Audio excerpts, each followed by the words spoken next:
મળવાનો છે, અમારો જીવ મળવાનો છે. વળતર તો અમે વાપરીને નવરા થઈ જઈએ. પૈસા આજ છે ને કાલ નથી. મારો ભાઈ અહીંયા મને જોવા મળવાનો છે. પૈસા તો તમે આપશો જ, આપવાના હશે તો. પૈસાને અમારી કોઈ વેલ્યુ નથી. જે જીવ અમારે ગયો એ મારી આખો ઘર આવવાનો છે, ના મળે. પૈસાની કોઈ માન્યતા નથી. મારે માણસ જોઈએ. માણસનું શું થાય? મારે માણસ જોઈએ, મારી આખો ઘર. હવે એ જતો રહ્યો છે, પાછો તો નહીં આવે એ મને ખબર છે. પાછો નહીં આવે, પણ આવી દુર્ઘટના બીજી વાર ના થવી જોઈએ એની કાળજી રાખો. સરકારની એટલી માન્યતા છે.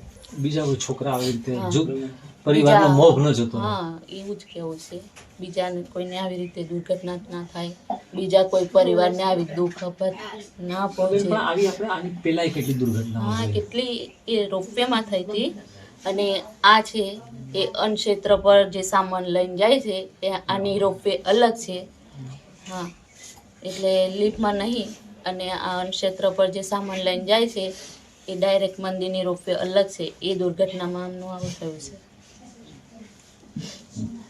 જે માલ સામાન લઈને ભરીને જાય છે, ટ્રીપ છે એમાં લઈને જાય છે, એમાં એવું થયું હતું.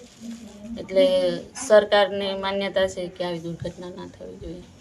કાળજી રાખો, બીજું તો નથી. બીજા પરિવાર પર આવી આપ ના તૂટે. અમાર તો તૂટી પડ્યો આપનો ટારો, પણ હવે બીજા પરિવાર ઉપર ના તૂટવો જોઈએ. અમને શું કેવું બહુ મોટું એ અમને પાછો ના મળે. અમારો ઘર આખો બહુ દુઃખી થઈ ગયો.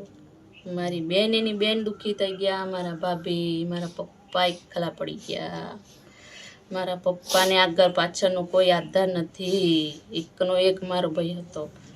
મારા પપ્પાને નથી કોઈ બીજો આધાર. હું એકલી છું. એ મારા ભાઈ હતા, બસ. બીજું કોઈ નથી.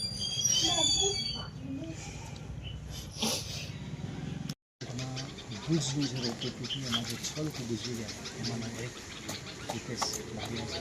ખાલી આ જે નાની બોલીમાં રહે છે એના પર પરિવાર. મમ્મી ક્યાં છે?